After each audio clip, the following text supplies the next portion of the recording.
हिजोको दिन हर्क साम्बाङ पनि म चाहिँ आफ्नो देशको लागि के गर्छु मलाई साथ दिनुहोस् भनेर एक्लै बाटोमा चाहिँ माइकिङ गर्दै एक्लै हिँड्दै धरानको मेयर बन्न पुगे। त्यस्तै महावीर पुन सरलाई पनि एकदम उच्च सम्मान छ है। उहाँ पनि आफ्नो देशको लागि के गर्छु भनेर अहिले वीरगन्जमा भएको अव्यवस्थित रूपमा रहेको अहिले कल कारखानाहरू उद्योगहरूलाई चाहिँ सञ्चालन गर्नको निम्ति अहिले बुक बेचेर होइन किताब बेचेर जताततै अहिले दुःख गरेर यसरी हिँड्दै हुनुहुन्छ।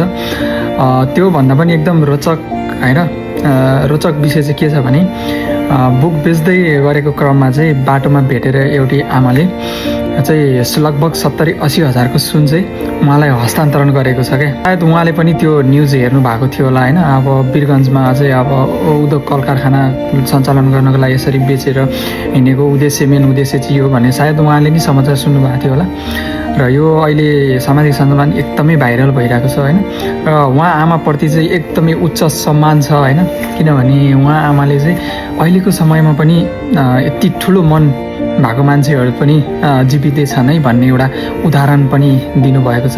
र महावीर पुन सरलाई चाहिँ सुन हस्तान्तरण गरिदिनु हुने उहाँ आमालाई त अब के भन्नु शब्दमा बयान गर्नै सकिँदैन है। र उच्च सम्मान छ भन्न चाहन्छु। साथीहरू तपाईँहरू चाहिँ उहाँ आमालाई के भन्न चाहनुहुन्छ एउटा मिठो कमेन्ट छोडेर जानु होला है त।